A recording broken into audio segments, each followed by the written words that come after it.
my channel Wisdom Classes. In today's video, we will learn about linear equations in two variables. Okay. So previous videos में हमने जब पहले देखा था तब हमने लीनियर पॉलिनोमियल के बारे में देखा था. तो लीनियर पॉलिनोमियल हम किसे कहते थे?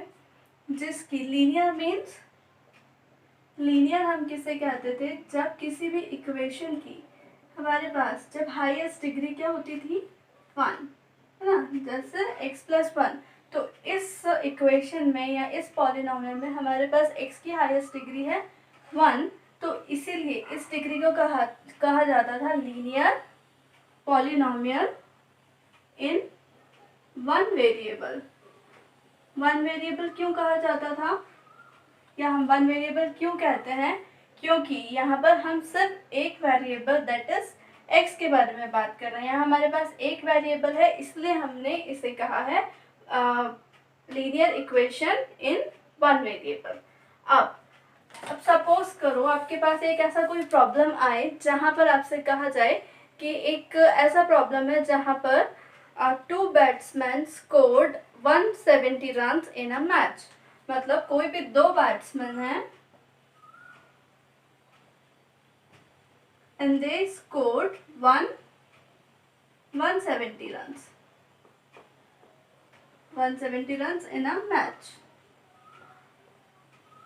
एक मैच में 2 बैट्समैन ने 170 रन स्कोर किए.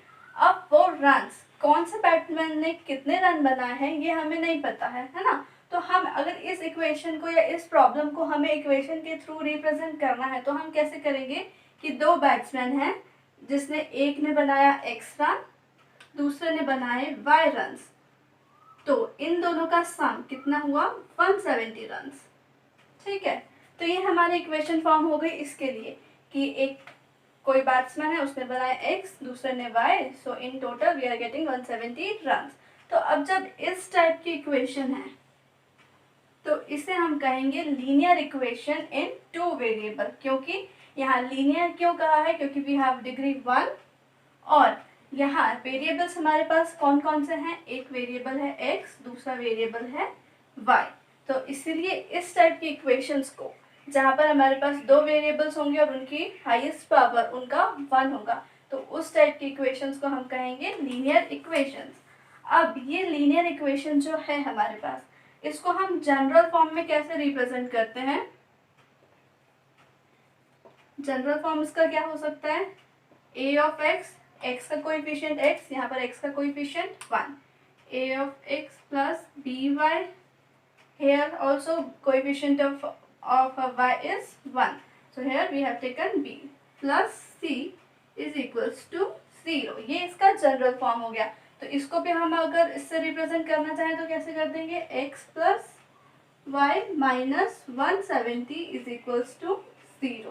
तो ये जनरल फॉर्म हो गया. तो किसी भी इक्वेशन के लिए अगर आपको कोएफिशिएंट या कुछ निकालना है आप इस जनरल इक्वेशन से निकाल सकते हो. जैसे अगर इस इक्वेशन को हम वैसे ही सिमिलरली इक्वेट करें x plus y minus 170 is equals to 0, तो यहाँ से हमें पता चल जाएगा a की वैल्यू हो गई यहाँ से 1, b की वैल्यू हो गई 1 और c की वैल्यू क्या हो जाएगी? -170. तो इस तरह से हम इसके सॉल्यूशंस फाइंड करेंगे बाद में. ठीक है, तो ये जनरल फॉर्म हमने देख लिया कि इस इक्वेशन का जनरल फॉर्म कैसे होगा. अब इस का सॉल्यूशन की जब हम बात करते हैं, ठीक है, जब हमने linear equation in one variable देखा था, जैसे ये x+1 था, ठीक है, तो इसका हमने जब सॉल्यूशन निकाला था इक्वल्स टू 0 पुट करके, तो हमें कितना सॉल्यूशन मिलता था? एक सॉल्यूशन. तो यहाँ पर x की वैल्यू होती थी -1. अब यहाँ पर हमारे पास 2 वेरिएबल्स हैं, ठीक है, तो यहाँ पर हमें जो सॉल्यूशन मिलेगा वो कैसा मिलेगा? Ordered pair solution. ठीक है ना, ऑर्डर्ड पेयर में रहेगा. कैसे?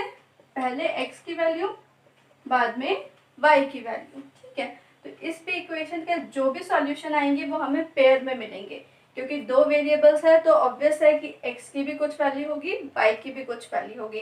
तो हमें जो लीनियर इक्वेशन इन 2 वेरिएबल्स, जितने वेरिएबल्स उतना ऑर्डर्ड पेयर में सॉल्यूशन, जैसे x और y, तो x और y की हमें वैल्यूज मिलेगी. अब इस इक्वेशन का मुझे सॉल्यूशन निकालना है। तो मैं कैसे निकालूंगी? तो मुझे क्या चाहिए है, इसमें x plus y equals to 170 है। तो ऐसे कौन से मैं दो नंबर्स को इक्वेट करूं कि मेरा जो सम है वो 170 के इक्वल हो।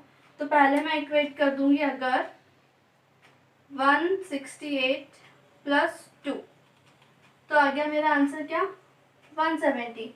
यहाँ x की वैल्यू क्या हो गई, 168, y हो गया 2। सिमिलरली ऐसा और देखूंगी तो 160 प्लस 10 तब भी 170, ऐसे ही और 75 नहीं 75 नहीं 85 प्लस 85 करूंगी तो भी 170 मिलेगा, और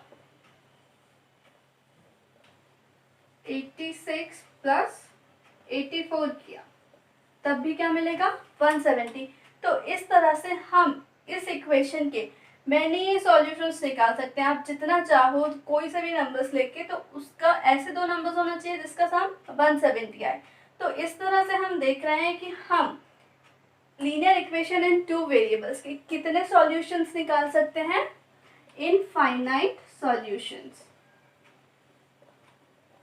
ओके, क्योंकि आप ऐसे कोई भी दो नंबर्स ढूंढ सकते हो ना कि जिसका सम जो हो वो हमारे कांस्टेंट के इक्वल हो। तो इस तरह से हमें linear equation in two variables की जब भी हम बात करेंगे तो हमें एक ही इक्वेशन के कैसे मिल सकते हैं, इनफाइनाइट सॉल्यूशंस मिल सकते हैं, वो कुछ भी हो सकते हैं।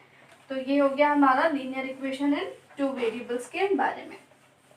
तो हमने क्या देखा आज कि ये लीनियर इक्वेशन हम किसे कहते हैं, इसका जनरल फॉर्म क्या होता है, और इस इक्वेशन को जब हम सॉल्व करने जाएंगे तो हमारे पास कैसे सॉल्यूशंस आएंगे, इनफाइनाइट सॉल्यूशंस।